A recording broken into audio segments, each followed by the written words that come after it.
Nous avons pour objectif de faire découvrir les livres publiés au Qatar. On leur montre que la lecture est la clé d'un avenir prospère. La lecture est un moyen formidable et actif de comprendre le monde. Je suis Adel Halim et dans cet épisode, nous plongeons dans le monde des livres. Le Qatar se passionne pour la lecture. On trouve une mine d'ouvrages et de connaissances dans au moins une douzaine de bibliothèques, ainsi que dans des librairies comme celle-ci. Et comme l'a découvert Laila Humeira, de nouvelles initiatives sont lancées pour rendre la lecture amusante pour les personnes de tout âge où qu'elles se trouvent. La lecture et l'éducation constituent l'un des principaux piliers de la vision Qatar 2030. Et qui peut mieux écrire ce nouveau chapitre de l'histoire du pays que les nouvelles générations elles-mêmes? Campagne nationale pour encourager la lecture, Qatar Reads vise à donner à chaque enfant, pour chaque étape de son développement, les outils nécessaires pour acquérir de nouvelles capacités grâce aux livres. Le programme de lecture dédié aux familles est l'un des programmes phares de Qatar Reads. C'est le plus important avec plus de 1100 enfants inscrits. L'objectif principal est les encourager à lire et à sélectionner les livres les plus pertinents pour leur groupe d'âge, les plus intéressants, et consacrer un thème différent chaque mois, ce qui permet de maintenir l'intérêt des enfants. Chaque mois, nous livrons à leur domicile un colis contenant 2 livres, en anglais, en arabe ou un de chaque langue. Nous leur envoyons aussi des fiches d'activité et une bande dessinée qui évoque le thème de chaque mois. Le programme est relativement récent, mais il donne déjà des résultats positifs qui auront des effets à long terme. On a constaté que le nombre d'enfants qui aiment lire a fortement augmenté.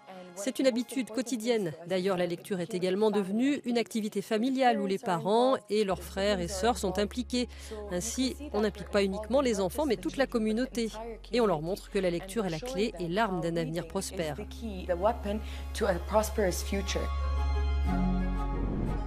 Découvrons une autre initiative tournée vers la communauté qui encourage la lecture, mais cette fois auprès d'adultes à l'emploi du temps plus chargé. Ces dames appellent leur club de lecture The Reading Malikats, ou les reines de la lecture. Sa fondatrice a d'abord créé un groupe de ce type pour l'aider à s'intégrer dans la ville. Quand je suis arrivée à Doha, j'ai demandé autour de moi où est la boîte à livres la plus proche. Les gens me répondaient « mais qu'est-ce que c'est ?» Alors j'ai pensé que je pouvais en créer une. Nous en avons donc parlé au Ladies Forum. J'ai demandé si cela intéressait quelqu'un et beaucoup de femmes ont accepté.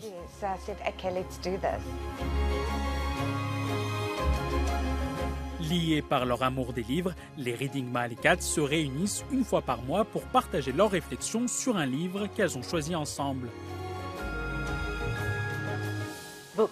Les clubs de lecture sont de plus en plus populaires au Qatar et des lieux comme ce café dans le quartier de The Pearl à Doha constituent le cadre idéal pour une réunion de passionnés de littérature. Avant cette rencontre, les membres du club de lecture se sont plongés dans les pages de ce livre Girls of Riyadh.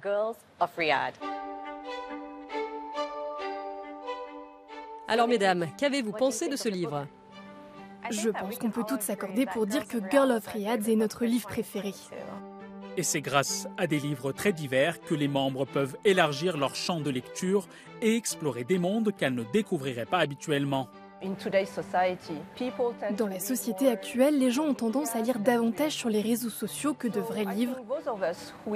Donc je crois que ceux d'entre nous qui aiment lire les livres devraient encourager les autres à le faire. Vous entrez dans un univers, celui de l'auteur, et vous êtes encouragé à interpréter, à réfléchir. La lecture est un moyen formidable et actif de comprendre le monde.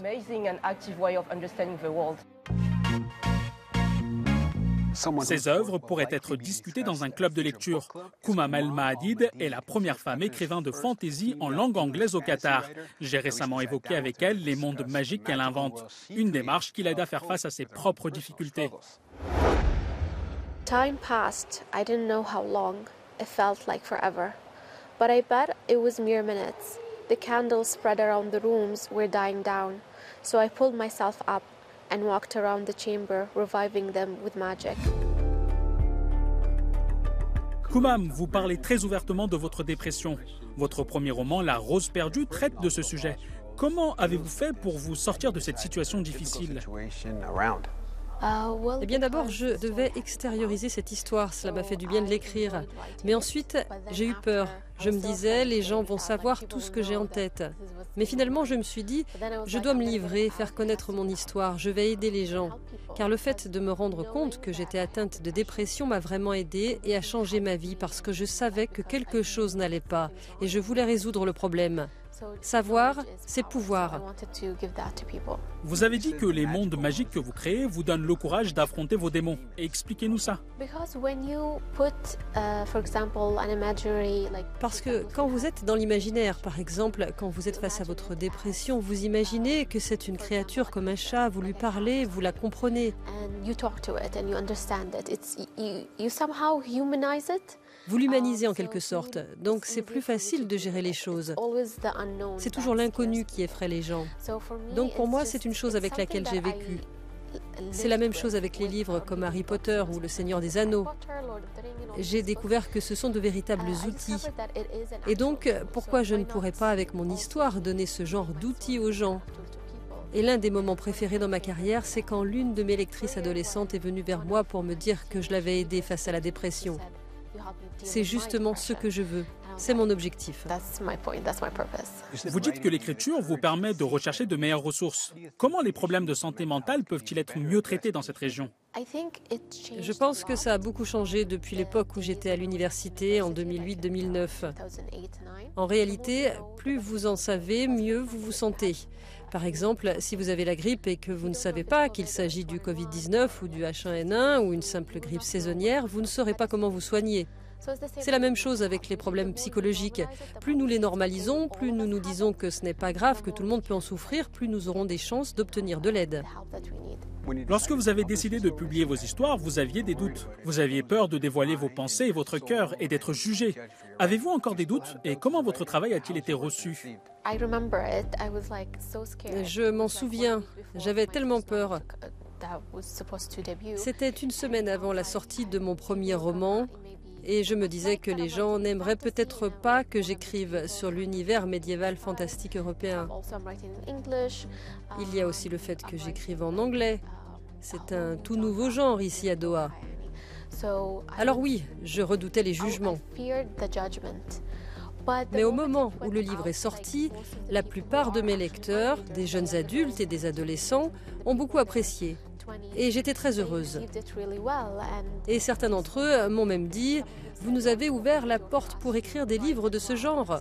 Nous aimons ces livres. » Quel message souhaitez-vous transmettre à une personne qui serait inspirée par votre parcours ? Ne pensez pas au succès, ne vous dites pas « Je suis devenu un best-seller, je vais être la prochaine J.K. Rowling ». Non, restez fidèle à votre histoire, asseyez-vous et écrivez. Le reste suivra tout seul. Thank you so much. Écrire un livre est une chose, le faire publier en est une autre. Je me suis rendu à la maison d'édition Rosa pour en apprendre davantage sur cette partie du métier. Allons voir ça de près.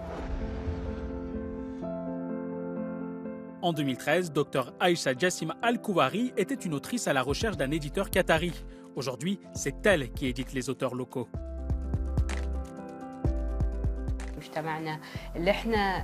Nous publions des livres pour notre communauté. Nous devons persévérer et nous avons besoin de soutien pour atteindre nos objectifs. La première maison d'édition privée du pays espère enrichir la vie culturelle en soutenant les auteurs locaux et en présentant une large sélection de livres en arabe, tout en promouvant l'importance de la lecture dans la société qatari. Aïcha a ouvert la maison d'édition Rosa en 2017, faisant d'elle la première femme éditrice qatari. Une responsabilité qu'elle ne prend pas à la légère. La maison d'édition Rosa a été lancée au nom de la jeunesse et de l'esprit de la jeunesse. Elle alimente la bibliothèque arabe et la bibliothèque mondiale avec des voix arabes.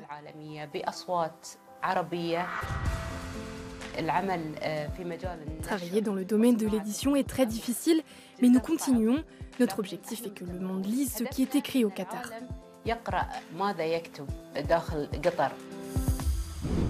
Pendant ce temps, au Mocha Café dans le quartier de The Pearl, ces passionnés de lecture œuvrent pour inciter un plus grand nombre de Qataris à lire en leur offrant un livre. On y met un peu de magie. Par exemple, vous avez cet autocollant et un livre comme celui-ci. Après avoir lu le livre, vous apposez un autocollant qui dit « Prenez ce livre, lisez-le et laissez-le à la personne suivante ». Et puis nous mettons des rubans et une note pour les livres offerts et nous les laissons dans les lieux publics pour que les gens puissent les trouver. Les fées des livres ont vu le jour au Royaume-Uni. Jean Bayaborda a ramené le concept au Qatar en 2017 et a ensuite été invitée à devenir la fée officielle du Qatar. Aujourd'hui, il y a 17 000 fées des livres dans plus de 100 pays. Ce qui me rend heureuse, c'est de me dire « J'aime ce livre et j'espère que vous l'aimerez aussi ». C'est aussi simple que cela. Il s'agit de connecter les gens et de partager votre passion. À Doha, il y a plus de 20 fées des livres et elles auraient déjà déposé plus de 500 livres dans la ville. L'idée de déposer des livres dans Doha est très bonne. On ne sait même pas qui vous a donné le livre et après l'avoir lu, on peut le déposer n'importe où. Le principe de l'échange et l'anonymat incitent de nombreuses fées des livres à consacrer leur temps libre à la diffusion du plaisir de la lecture. C'est très agréable d'aller dans un café et d'avoir la surprise d'avoir un livre offert. Au moins, je peux le lire et apprendre quelque chose de nouveau. Nous sommes de retour à la maison d'édition Rosa qui a déjà publié plus de 200 livres en langue arabe et espère encourager davantage d'auteurs locaux à écrire. Lorsque nous publions un livre, nous investissons dans l'esprit humain, nous formons des générations. Nous laissons un héritage culturel significatif aux générations futures.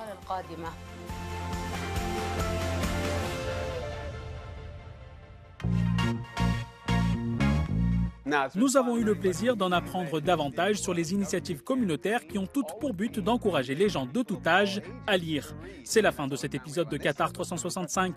Pour en savoir plus, rendez-vous sur euronews.com. Merci et à très bientôt.